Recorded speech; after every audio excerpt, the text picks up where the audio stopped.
Today we're going to be talking about on the theme of the law of attraction. And I'm going to go over 4 basic points. The first one is there is a basic principle. That is, there is one infinite power and presence within which we all live and move and have our being. The second is, and that power and presence is very personal. It is expressed through love as well as a lot other things. Nothing more personal than love. And we're talking about the love of God, the love of the universe. And then the second point that I want to discuss is there is an impersonal aspect to it that makes it all possible. Makes it possible to activate that principle, the law of attraction, in your life. And then I'll discuss some few general comments on that. And then the third point is I want to talk about a model for how this can really work that was useful for me years ago when I discovered this, and I thought that I was the only one that ever knew this, until I find that everybody else who's thought about this very much has come up with the same thing. And Michael Beckwith, on one of his interviews with Oprah, said the same thing, and I said, doggone it, Michael, did you steal that from me? I mean, he wasn't there. He was on television, of course. And then finally, I'm going to talk about the process that we talked about last week, the formula, ask, believe, receive, and just to kind of tie things together. First of all, let's look at the basic principle. This basic principle is that there is one infinite power that is all around us. It permeates all of time and space. It is it. There is nothing other than that. And we are made in its image and likeness. We call it God. Some people call it the infinite intelligence. It's known by all different names through different Enlightenment traditions. But there is this one thing. It is without limit. And we are one with it. We're made in its image and likeness, which means that we are characterized by what characterizes it.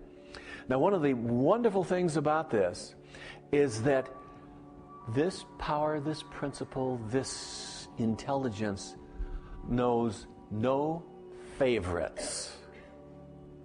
It doesn't matter who you are, what your religion is. There is no chosen people. There is no chosen race. There is no right religion. This intelligence, doesn't give a hoot. All it does is love. And that is a very personal kind of an interaction. So that's the principle. Now, there's another aspect to this principle or this power and presence, and that is a very impersonal aspect.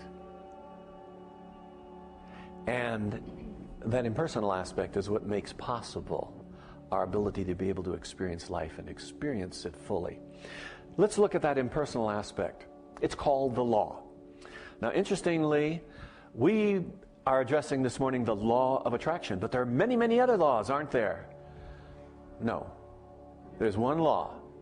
There is what Ernest Holmes and others for the ages have referred to as the law of cause and effect. There's a law of manifestation. There's a law of correspondence. There's the law of mental equivalence. There's a law of mind action, is a term that Raymond Charles Barker used, a great religious science minister, the late Charles Barker. And there is the law of attraction, which is just another statement or expression of the same idea.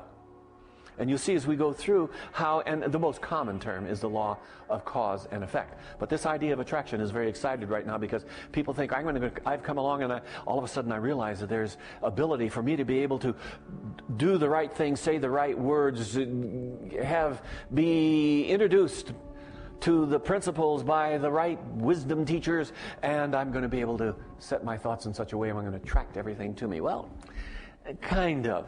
But that is the law of cause and effect, working in its own way. But I like the idea of law of attraction because I like the idea of being able to pull something to me. There are various descriptions of this. Like attracts like. Birds of a feather flock together. You've got it. You know the law of attraction. People have talked about it for years and years. Thoughts become things. Exactly. And one that I really like, what you think about, you bring about. That's right. It's all speaking to the law of attraction. What you give your attention to is where the power of the universe is going to go, and it's a manifesting power, and it will produce or create the circumstances within which and around which you are going to, or with which you are going to be able to pull into your experience what you need to experience.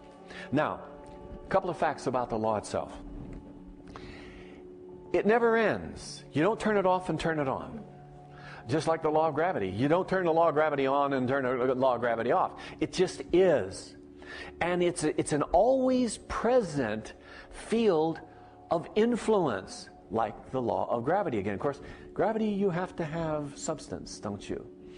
You have to have bodies attracting each. Don't misinterpret this now, like the sun and the earth is what I'm talking about. This law of attraction, this law of cause and effect is infinite in its extent. If God is unlimited, then the aspect of God that we call law must also be unlimited. It is without bounds. It is infinite. It is always working. I've already implied that. It's totally dependable. That is, it's going to do what it does today, what it did yesterday, and what it'll do 10,000 years from now. And it is totally, or it gives totally reproducible results. If I do today in the same manner that I did yesterday, I'm going to get the same result. Isn't that wonderful? And isn't it scary? Because we can look and see we have been reproducing in our experience some things over and over and over. If you continue to do the way you've done before, you're going to get the same results. If you are very success-minded, if you are very open and inclusive, if you are very loving and grateful for life, and I can go on, you're going to experience more and more of the same. If you're fearful, if you believe in lack and limitation, what are you doing? You're creating an atmosphere that's going to attract the same sort of thing into your life. Now, the interesting thing about this is the law of cause and effect, or the law of attraction. Let's stay with that. It works both ways. You say, oh boy, I can set myself up and learn and say my magic mantra and be, somebody activate my kundalini and give me Shaktipat. No, these are all valid things. If you're a yogi of any sort, you'll know that they are. But people get excited because it's strange words, you know.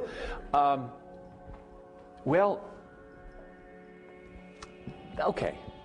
But it's more than just what you do to yourself that's active here. Because this law of attraction works both ways. You set up an attractive field. I'll talk about this by my little model in a while.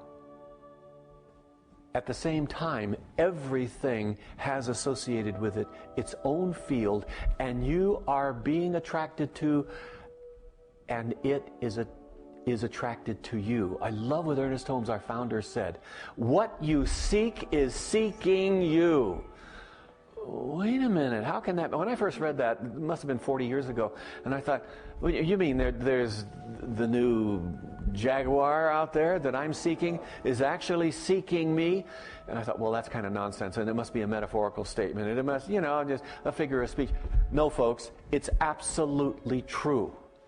It's just like the gravitation. This is a mental gravitation we're talking about.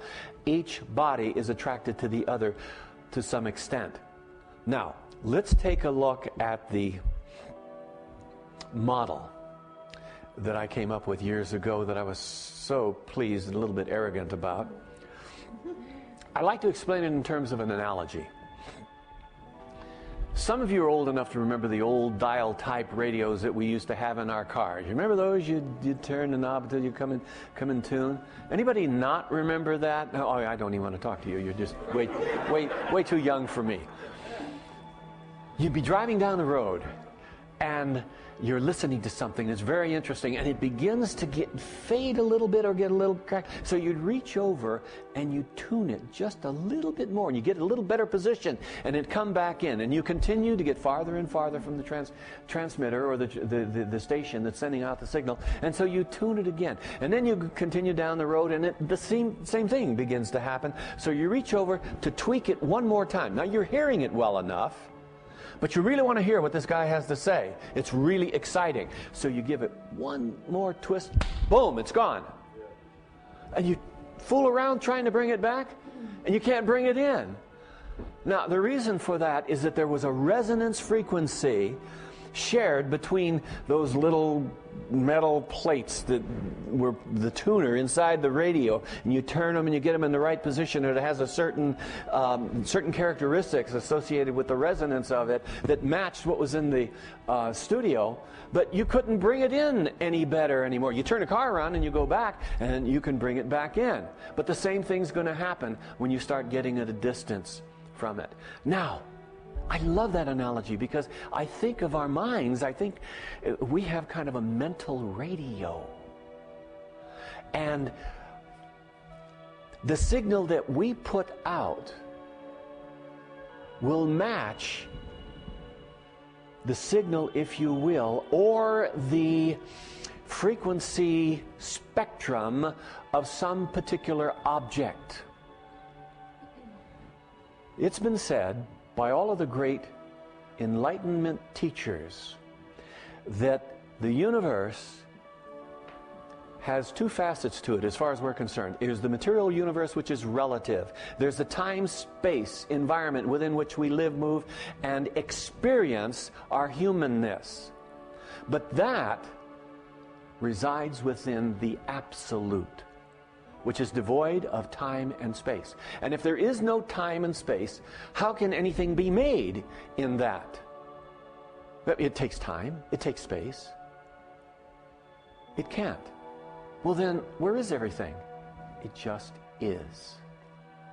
Every thought that you can have, every creation that you can come up with in your mind already exists within that. Now this is a hard one to accept, but just take it and work with the idea for a little bit. Thomas Troward, the great 19th century metaphysician upon which so much of what we teach is based, made the comment that there is a divine prototype for everything that you can imagine in this field of infinite possibilities. Now think about this. We here in this relative realm, and everything evolves out of that or is projected out of that into the time-space arena within which we live. You begin to formulate an idea about what it is you want to experience. And I think we have to be very careful here. It can't just be anything. You can't be formulating the idea that you want somebody to come along and bump off your mother-in-law. That's out of integrity. Not only that, it is inconsistent with the natural order of things. So it's got to be good stuff, to the very best that you understand. But you come up with an idea. That idea has a vibration associated with it, or a spectrum of vibrations, a spectrum of frequencies. And that idea goes out just like a pebble you drop on a smooth pond, and the waves go out to encompass the whole pond. We're talking about an infinite pond now.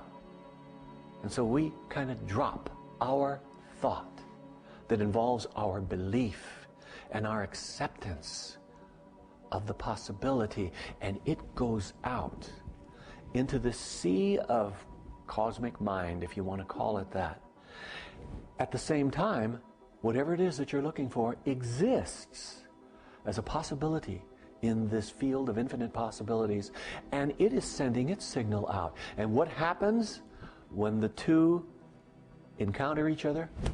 Just like that, it comes together. There is a locking in. Isn't this exciting?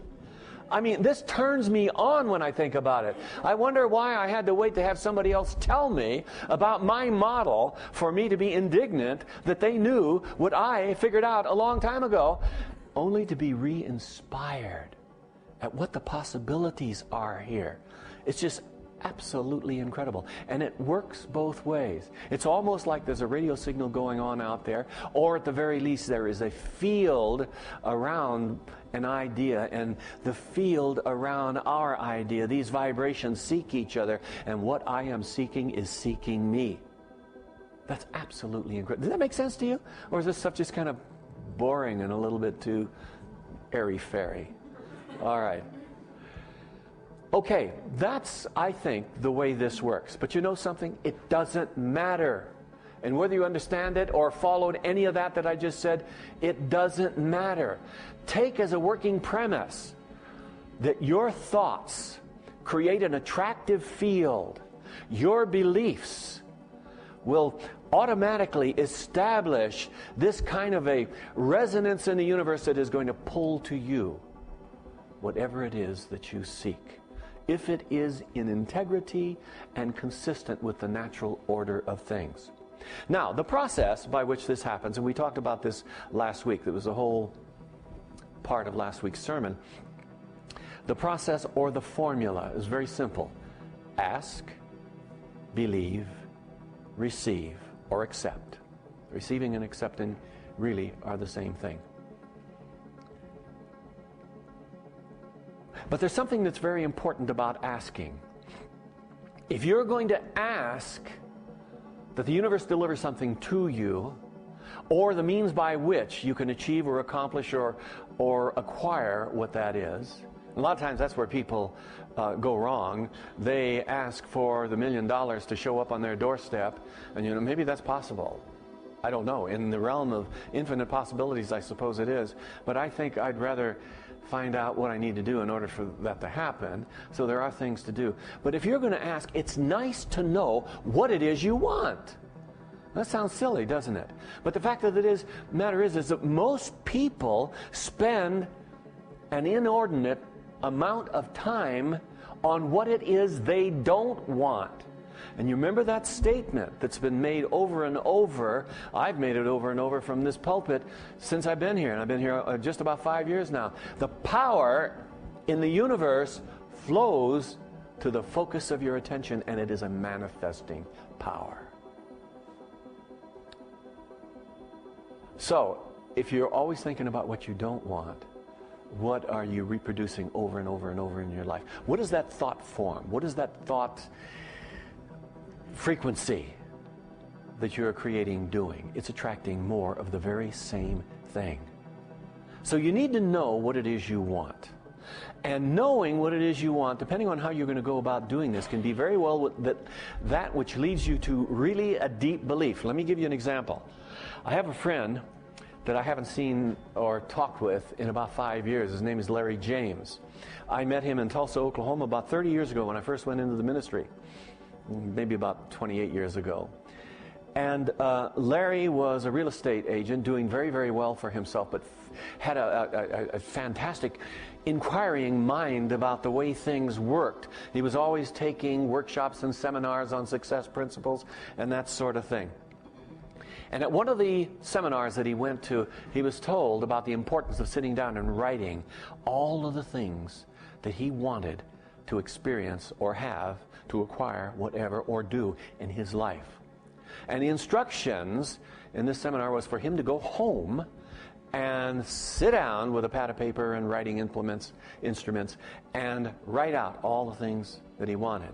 So he went home and he got his yellow pad and he started working on this. And finally he got to the point where he was categorizing them in the various important areas of his life, health and relationships and family and career and recreation and health and so on down the line. Most of us can break down our wants and needs to 6 or 8 of these categories. He started writing in the early afternoon, and he finally stopped about 6 o'clock in the morning. And he was so jazzed because it was like going through this process. He was tapping into the infinite field of possibilities that was him. Remember, we are in it and we are one with it. And it just kept pouring out and pouring out and pouring out. So he called me up later in the morning, like 8 o'clock or so, to tell me what had happened. And he was jazzed, and he went right back to his workshop and continued with that. Now, Larry was a very successful real estate agent. Realtor, I guess he was a realtor. And, but he didn't want to do it anymore.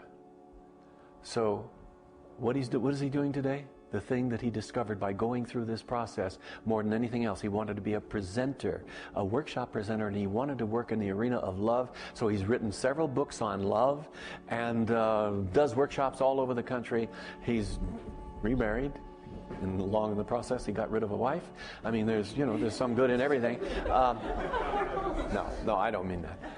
But this is what can happen. And can you see how that can build you to a belief? Can you see how your excitement in putting together all of these ideas and looking at the possibilities for you can be the very thing that says, yes, yes, yes, and you begin to build a belief. That's incredible, folks. Now, the next thing, belief, we see how the asking part and the defining of what it is you really want can work for you. And I don't want to say a lot more about that, except to coattail on to what I said a moment ago.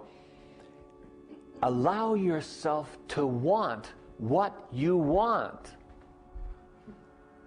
Now think about that. I'm going to allow myself to want what I want. Not put all kinds of contingencies around this. Not have a bunch of qualifications or caveats. No, I'm going to let myself want what I want. But some of you look at it and you say, but there are things I want and I know I can't ever have. Really? Do you know that? Well, you say, of course, I just don't see any way that this can happen. How is it going to come about? Forget it, folks. Forget about it. Good Sicilian saying. Forget about it. The reason that you can forget it, I'm Sicilian, by the way.